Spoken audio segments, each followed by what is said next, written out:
After now 4 years of living on an off-grid homestead, we still frequently get the question, what do you wish you had known before you went off-grid? Some of you may have seen our first video with that title. If you haven't, I'll link it here. But after 4 years, we decided to make a sequel. So here's another installment, 10 more things we wish we'd known before we went off-grid. All right, here we go. Number 1, it doesn't kill you. Different from the expectations of some of the people who watched our first 10 things we wish we'd known, after 4 years living off the grid, we are not dead. Are you dead? No. Are you dead? No. Am I dead? I don't think so. Well, I'm glad we all have that cleared up. Wow, that was a great drift.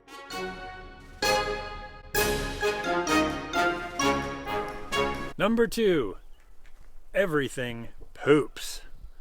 People poop, chickens poop, goats poop, dogs poop, cats poop, all God's children poop. If you're going off grid, if you're going onto an undeveloped property, you're still gonna do it. So you gotta find a place to put it and you gotta follow the rules. What we did when we first got here is we had a health board certified outhouse, and we thought that would take care of our needs short term while we lived in the yurt. Turned out it worked out pretty well. It lasted just about the right amount of time until it filled up. Now that we've moved into the house, we're onto a composting toilet, which is working great. So we are very happy with the decisions that we've made for our number 2. Number 3, you can't skip your dirt work. Now this is particularly for people who homestead or go off-grid in interest of self-sufficiency, and particularly food self-sufficiency, or who are interested in conserving and stewarding the resource of water. We have been interested in shaping our landscape in such a way as to be able to capture as much water as possible, to grow as much life as possible. But I was timid with my shovel. I wanted to just sort of build things up or sketch it in. I didn't ever actually get to go to the work of digging into the ground with my shovel and making the landscape change. We're changing this now. We're actually going to a permaculture design course, and we're going to be doing some keyline water harvesting, which will solve our problem of doing the dirt work so that our land is most able to sustain and support life. Number 4, somebody has to take out the trash. It is unlikely that anybody is going to get to a true zero waste sort of situation, even when moving off grid, even if you go pretty primitive. So trash has to go somewhere. You're going to generate some of it. How far does it have to go? And how are you going to get it there? How are you going to protect it until it gets there and not have it be a problem? Aside from reducing the amount of trash we actually produce, we also have implemented a couple of security features. We like to use these big sturdy trash cans. They snap down tight, keep the mice out of them. And I got this little shed off of Craigslist for free. It's a crummy little shed, but it'll house some trash cans and keep the critters out. Number 5, there's no such thing as time travel.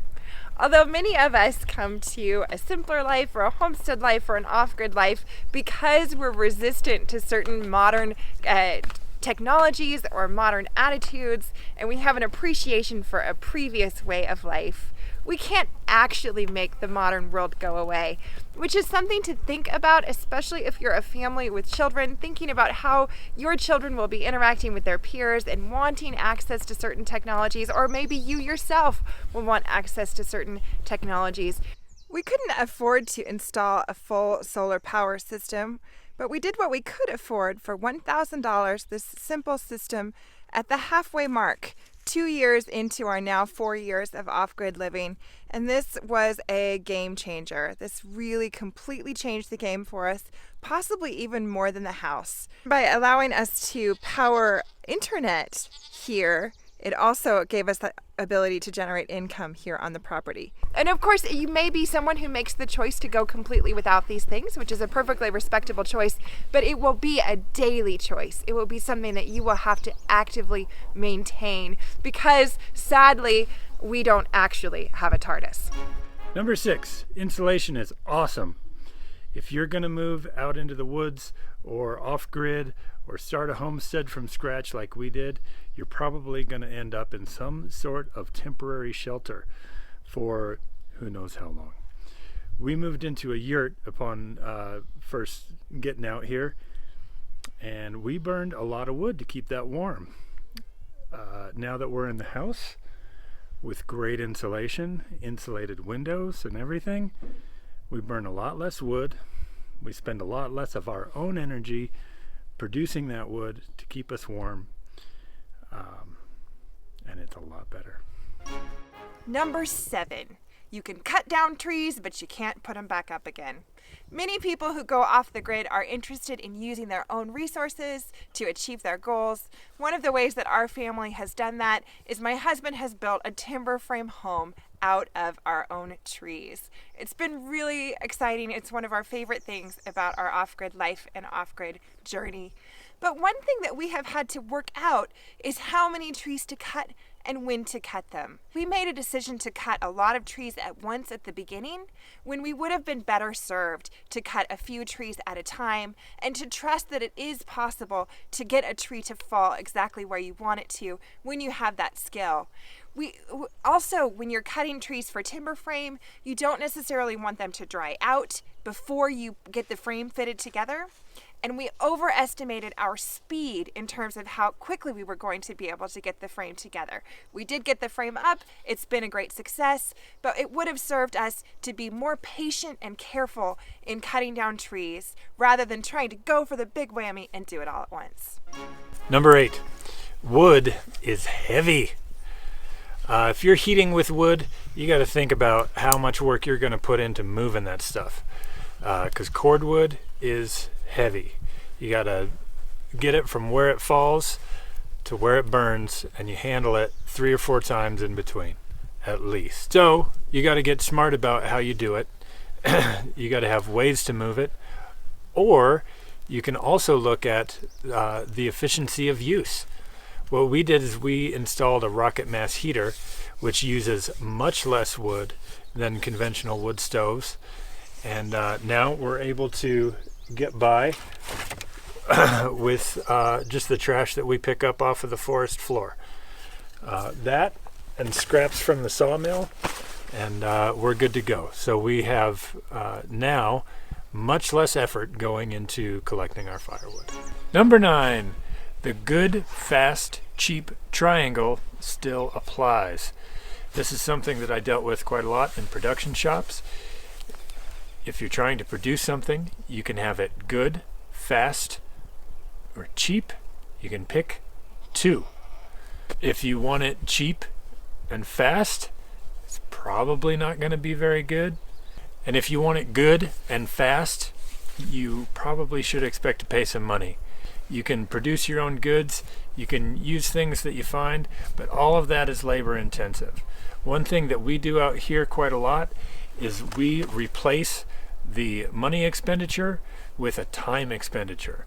So we have to be patient in order to not spend a whole bunch of money. But it's worked quite well. We've done a lot of reclaimed, we've done a lot of harvesting of our own material, and it's gotten a lot of projects done. Number 10, there's no right way to do this. There are a lot of wrong ways. I guess there's a lot of wrong ways. Are you suggesting that there's only wrong ways? I think what she means by there's no right way is it should be an expression of sort of who you are or what you want to do. So you can personalize it. You can do it your own way, and it's not going to be wrong. As long as you're doing it for all of the right reasons, all of your reasons, and you follow your conscience, you're probably not going to screw it up. And there's always a workaround. That's one thing that has really helped us to thrive in this lifestyle after 4 years. And some of you may remember or may have looked back to a time when we were really struggling. Having come to this lifestyle with only some of the skills that were needed and having to fill in a lot of gaps, there were hard times, and I expect there will continue to be challenges as we continue to pose challenges for ourselves, trying to live the most full life that we possibly can. But we've just found our way around things. If you can't do it this way, then try something else, and just make sure that you are following your own dream. You can't borrow somebody else's dream. You only have your own, and you really have to pursue what it is that you want with an off-grid or homesteading lifestyle. And if you were to only ever do things that you are an expert in, you wouldn't get very far.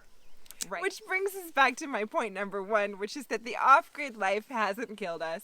So that's our message to say we've been at this for 4 years. We're learning more every day. We love being ongoing learners. We love living our life to the fullest. Doesn't mean we get it all right. We certainly don't get it all right, but we are getting one thing right, and that is that we keep trying to live the life we want to live. Absolutely. We're making something we enjoy. So if you don't know us, we're Fouch-o-matic Off-Grid. I'm Esther. I'm Nick. And we make videos every Wednesday and sometimes on the weekend about our off-grid adventures. If you hadn't seen the first one that we did, the first 10 things we wish we'd known before we lived off-grid, that was a year and a half ago, before we had built the house. And that's a fun one too. So if you want to, go and check that out, and we'll see you around. Thanks for watching.